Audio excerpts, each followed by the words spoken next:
Before we pray, I want us to take a moment to sit with the Word of God. Let us look at Joel 2:25, which says, "I will repay you for the years the locusts have eaten, the great locust and the young locust, the other locusts and the locust swarm, my great army that I sent among you."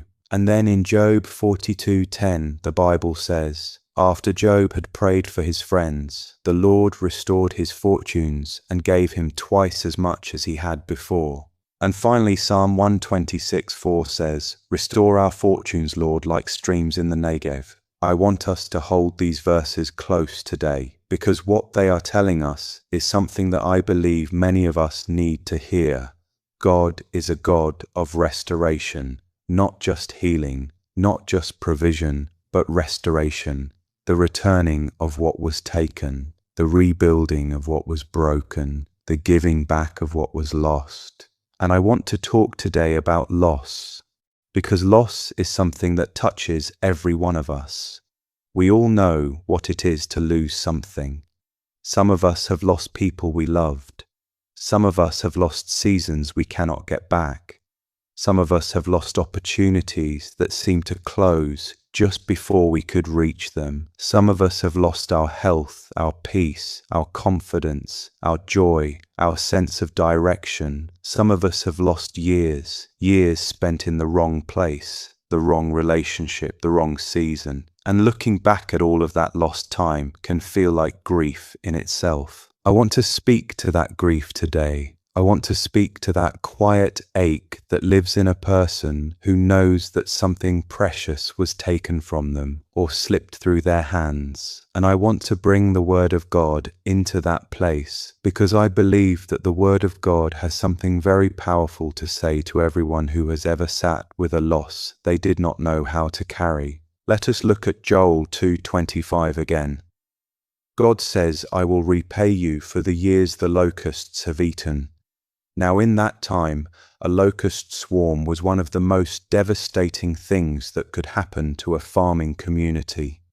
These were people whose entire livelihood depended on their crops, and when the locusts came, they did not leave anything. They consumed everything in their path. Fields that had taken months of hard work and careful tending were stripped bare in what must have felt like moments. The loss was total. The damage was complete.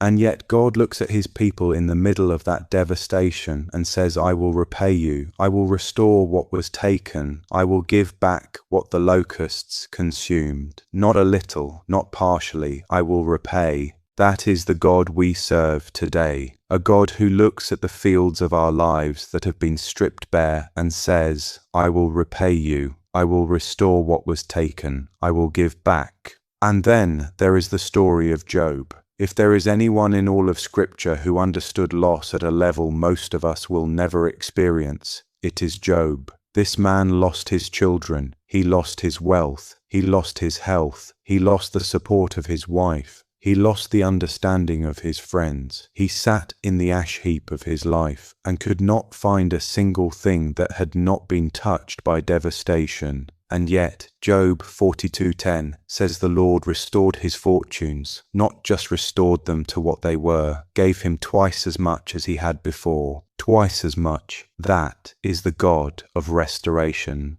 The God who does not just bring you back to where you were, the God who brings you to a place better than where you started. The God who takes the years the enemy stole and multiplies them back into your life with interest. Now, I want to be honest with you today because I think honesty is important, particularly on this topic. Not every restoration looks the same. Not every loss is restored in the same way or in the same form. Job lost his children and God gave him more children. But those children were not the same children he had lost. The restoration was real and it was abundant, but it did not erase the grief of what was lost. It came alongside it, and I think that is true for many of us. God's restoration does not always mean that exactly what was taken is returned in exactly the same form. Sometimes what God restores is different from what was lost, and yet still good, still abundant, still a testimony of His faithfulness. But I also want to say this: there are things that God does restore exactly. There are relationships He repairs and makes stronger than they were before. There are opportunities that seemed gone that come back around. There are seasons of joy that return after long seasons of grief. There are years that looked lost that God redeems in a single moment of breakthrough. I think of the prodigal son. He had wasted everything: his inheritance, his years, his dignity. And when he came back to his father, the father did not give him a lesser life than what he had before. He threw him a party. He put a ring on his finger. He killed the fatted calf. The restoration was extravagant. It was generous beyond what the son had any right to expect. That is the Father's heart toward us when we come to Him with our losses. Not reluctant restoration, not measured and cautious repayment, extravagant, generous, overflowing restoration that goes beyond what we thought we could ask or even imagine. I also want to speak today to the person who feels that what they have lost was their own fault. The relationship that broke because of choices they made. The opportunity that closed because of a season of poor decisions. The years that were lost to addiction, to wrong thinking, to running from God. I want to speak to that person and tell you clearly, God's restoration is not only for the innocent victim of loss, it is for everyone who comes to Him with open hands and an honest heart. The prodigal son lost his inheritance through his own foolishness, and the Father restored him extravagantly. Peter denied Jesus 3 times, and Jesus restored him to leadership before the book of Acts even opened. Joel spoke to a nation whose loss came largely as a consequence of their own turning away from God. And yet God said, I will restore, I will repay. Your history of how the loss happened does not disqualify you from the restoration God wants to give. Come to Him today with your loss, whatever it is and however it came, and let Him do what only He can do. If you are carrying a loss today, if there is something in your life that has been taken or broken or emptied that you have been quietly grieving, I want to invite you to say this prayer with me right now. Dear Heavenly Father, I come to you today carrying something heavy, a loss that I have not always known how to put into words, something that is missing from my life that used to be there, something that was taken, something that slipped away, something that I let go of and wish I had held on to.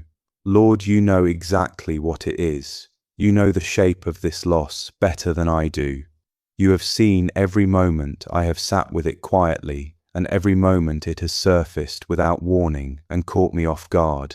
I come to you with it today, Lord, not with a performance, not with a carefully constructed case for why I deserve to have it back, but with honesty. I am carrying this loss and it is heavy, and I need you to do what only you can do. Father, your word says that you will repay the years the locusts have eaten. Lord, I hold that word before you today. I hold it up as a promise, and I ask you to fulfill it in my life. The years that were taken from me, Lord, the seasons that were stolen, the time that felt wasted, the opportunities that seemed to close, the people that were lost, the joy that went quiet. Lord, I ask you today to begin the work of restoration in my life. I ask you to restore my peace, Lord, where it has been disturbed, where anxiety has moved into the place where peace used to live, where sleepless nights have replaced the rest I used to know. Father, come into that place and restore what belongs there. Restore my peace, restore my rest. I ask you to restore my joy, Father, where grief has settled, where the brightness that used to be in me has dimmed, where the lightness I used to carry has been replaced by a weight I was not meant to hold.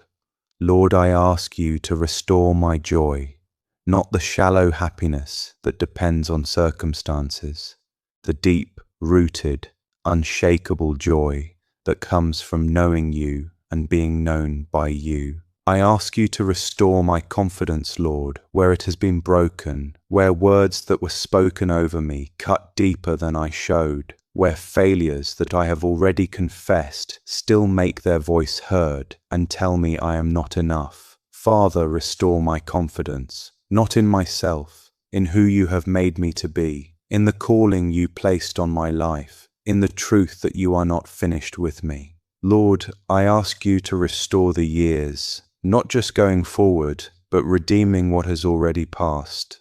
Romans 8:28 says, "All things work together for good." I ask you to make that true in the losses of my past. Redeem them, use them. Let nothing that I have walked through be wasted in your hands. Let even the most painful chapters of my story become something that serves your purpose and produces something good in my life and in the lives of others. And Father, for the things that are still missing today, the relationship that has not been restored, the dream that has not yet come back around, the door that is still closed, the season that has not yet returned, I trust you with those too. I choose to believe that you are a God of restoration and that your timing is perfect. I will not lose hope. I will not give up. I will keep bringing these things before you with the faith that you are working even when I cannot see it. Lord, I also ask you to give me the grace to release what cannot be restored in the way I hoped, the things that are truly gone, the people who have passed on, the seasons that have closed permanently.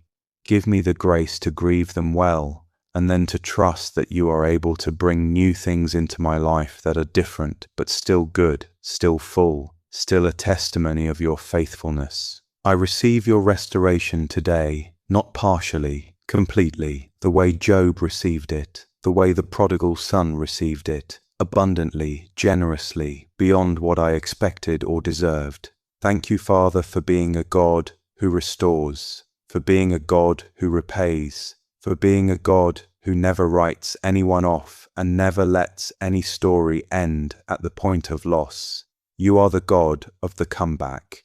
You are the God of the restoration, and I trust you with mine. In the faithful and restoring name of Jesus, amen. I hope this devotion has brought something real into the place of your loss today.